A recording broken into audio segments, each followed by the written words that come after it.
My graduation day was supposed to be the proudest day of my life. But just 3 hours later, it turned into a showdown with the police, right in front of the school.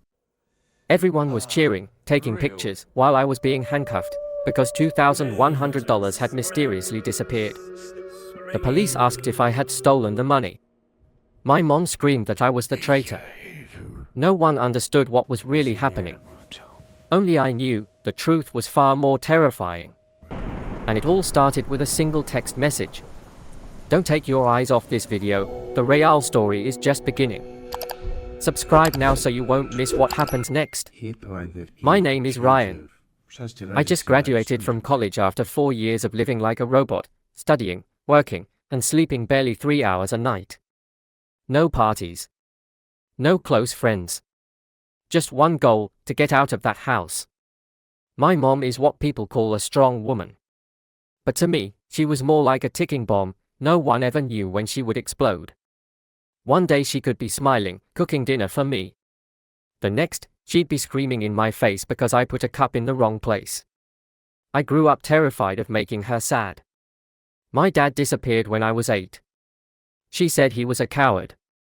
But sometimes, I wondered, maybe he was just trying to escape this place. Since freshman year, I worked at a cafe near campus. Every dollar I earned in tips went into an old metal box labeled Freedom. That was my money to move out after graduation. I didn't want to be rich. I just wanted to breathe without asking for permission. On graduation day, I thought I had finally won. I thought all the suffering had finally paid off. But I didn't know that little Freedom box would be the spark that ignited my worst nightmare.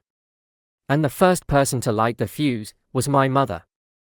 It all started just a week before graduation. My mom walked into my room, smiling brightly. A smile I had long since learned to fear. Her voice was sugar sweet, almost fake. "Son, I just need to borrow a little money. Only $2,000. I'll pay you back as soon as I get my paycheck." I froze. $2,000 was everything I had saved in 4 years. It was my rent, my food, my first taste of freedom. I swallowed hard and told her quietly that I couldn't. I hadn't even moved out yet. I needed that money to start my new life. The air in the room went cold instantly. Her expression changed faster than April weather. From a smile to a sharp, icy glare. "You don't trust your own mother? You think I'd steal from you?" I tried to explain, but she wouldn't listen. She screamed so loud the neighbors shut their windows. She called me ungrateful. Said I was the reason Dad left. Said I was the stain on her life. I just stood there, hands trembling, heart pounding. I didn't know what was scarier, her shouting, or the silence that followed. That night, I locked my door. But by morning, my Freedom box was gone.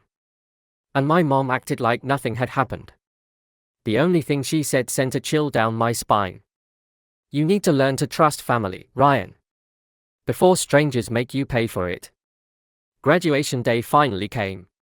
The sun was blazing, and for once, I thought the universe had decided to smile at me. I put on my gown, my cap, and held the diploma I had traded 4 sleepless years of my life to earn. Friends hugged me, snapped photos, laughed out loud. I laughed too, but all I could think about was one thing. My Freedom box. It had been missing for 3 days. I'd asked my mom, and she just said, "Don't worry, I'm keeping it safe for you. When you're mature enough, I'll give it back." It sounded like a joke, but her eyes were cold, sharp like a blade. I didn't want to argue. I just wanted the day to pass peacefully. When the ceremony ended, my phone started buzzing non-stop in my pocket. 12 missed calls from my mom. And one final text that froze my blood. "Come home now. It's serious." I left my friends, jumped into my car, and drove like a maniac. In my head, I was sure someone must have broken in or maybe scammed her. But when I opened the front door, I stopped dead in my tracks. The living room was torn apart. Papers scattered everywhere. And my mom sat in the middle of the mess, holding my metal box, the lock pried open. She looked at me, tears streaming down her face, but her voice was shaking with rage. You took my money, didn't you, Ryan? I didn't understand. I just knew I was living through a nightmare, on what was supposed to be the happiest day of my life. I didn't even have time to say a word before a loud knock rattled the door. 3 sharp bangs, cold and metallic. My mom shot up, wiped her tears, and screamed, "It's the police." I called them, Ryan. My heart dropped to the floor. The police? For what? I had just gotten home from graduation. Everything felt like a nightmare I couldn't wake up from. 2 officers stepped inside. One tall, one younger, both with wary eyes. They asked what was going on.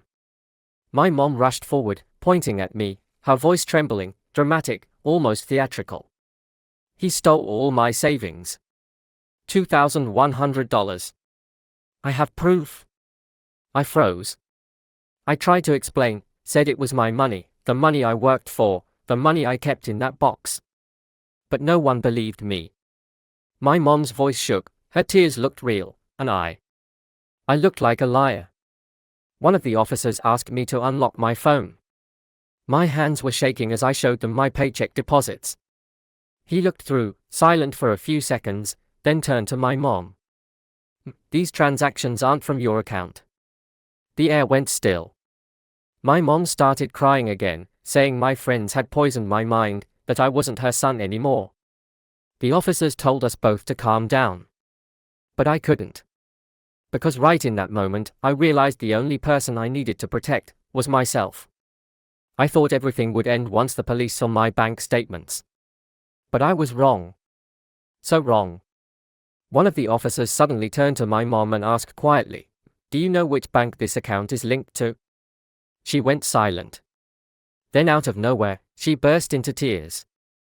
Not the kind of crying that comes from being wrongfully accused, but the kind that comes from having your secret exposed. I stood there, frozen. I had never seen my mom break down like that. The officers exchanged a look. The taller one spoke softly, "You're in debt, over $30,000, aren't you?" The words hit me like a punch to the chest. 30,000? Since when? And why didn't I know? My mom collapsed onto the couch, sobbing. She said she'd been tricked by a scammer, lured into taking credit loans. It started with a few hundred, then turned into tens of thousands. She had lost control. And when she found out I had savings, she thought she could borrow it to pay it off before anyone noticed. I stood there, torn between anger and heartbreak. She looked up at me, eyes red, voice trembling. "I just wanted to save the house, Ryan. If I didn't, they'd take everything." It felt like the world around me was collapsing. I had spent my whole youth trying to escape poverty, only to realize the person dragging me back into hell was my own mother. What would you do if the person who gave you life was also the one who ruined it? Would you forgive them, or walk away forever? If you were me, in that moment, what would you choose? I don't remember how long I stood there in that house. It felt like the air itself had been drained away. Only my mother's heavy breathing and my own heartbeat filled the silence. The police left after writing their report, leaving behind 2 people who no longer trusted each other. Mom sat on the floor, clutching the dented metal box. I looked at her, not angry, just hollow. She looked up, tears streaming down her face, whispering in despair, "Don't leave me, Ryan." I didn't mean to. But I knew this wasn't the first time she'd not meant to. It was always the same. Chaos first. Tears later. I walked to my room and packed my things. Every photo, every gift, every memory burned in my mind. I took only a few clothes, my diploma, and what little pride I had left. When I dragged my suitcase to the door, Mom screamed behind me, "If you walk out that door, don't ever come back." I paused for a second. Then I left. The door closed softly, but it echoed like an explosion in my chest. Outside, rain began to fall. I had nowhere to go, but at least I was free. One of the officers stood by the patrol car, watching me. He spoke quietly, almost a whisper. "You did the right thing, kid." I nodded. Because sometimes, growing up isn't about learning how to live. It's about finding the courage to leave what's breaking you. 3 weeks after I left home, I thought everything had finally calmed down.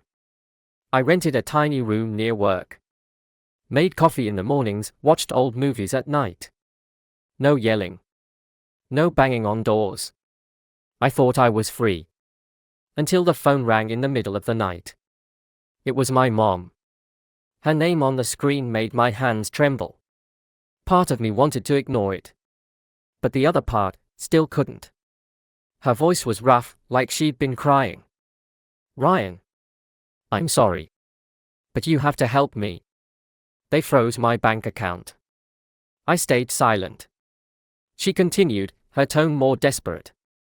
"If I don't pay $2,100 by the end of this week, they'll take me to court. Do you still have that money?" I froze. So after everything, it was still about the money. Not me. Not what she'd done. Just money. I asked quietly, "Did you ever think about apologizing for calling the cops on me?" Silence. Then she said something that sent a chill straight down my spine. "That was your fault. If you hadn't hidden the money, I wouldn't have had to do that." I laughed. A bitter, hollow laugh I'll never forget. In that moment, I realized something. Some wounds don't need knives to cut deep. I hung up. Deleted her number. And for the first time, I didn't feel guilty. Because sometimes, to save yourself, you have to accept that not everyone who gives you life deserves to be called family. After that late-night call, I never received another message from my mother. No apology. No check-in. Just silence. And strangely, I felt lighter than ever. I started over. Worked at a coffee shop during the day, studied for a marketing certificate at night. My small room didn't have much, but it had something I'd never had in 22 years, peace. Sometimes, in my dreams, I still saw my mother sitting among piles of bills, crying. I'd wake up drenched in cold sweat. I didn't hate her. I just didn't have the strength to go back. One afternoon, while making coffee for a customer, I heard the radio announce, a woman in the West Elm area lost her house due to credit debt. The announcer said her name. I froze, the cup still in my hand, coffee dripping slowly. No tears. No shaking. Just emptiness. That night, I took my diploma out and placed it on the table. I suddenly realized, this diploma didn't just prove I graduated college. It proved I had truly grown up. I was no longer the child waiting for someone to save me. I poured myself a glass of cheap wine and looked out at the city lights. Freedom had a bitter taste. But at least, it was mine. And sometimes, to truly live, you have to lose everything, even the one who gave you life. Some people say family is the place you can always return to. But if that place is filled only with lies, debts, and tears, can it still be called home? I used to think freedom meant having money, a job, and a degree. But in truth, freedom is when you dare to let go of the people who hurt you the most, even if they share your blood. There are nights I still wonder, if I had given my mother that $2,100, would things have been different? Or would I just have bought myself another cycle of debt and guilt? I don't have the answer. All I know is that since the day I walked out of that house, I've never felt so at peace. And sometimes, losing the person you love is the only way to find yourself again. What about you? Do you have the courage to walk away from those who've turned your life into a living hell? Leave a comment, I want to hear your story. And if you've lived through something like I did, subscribe to this channel. Because here, we tell the truths no one else dares to speak.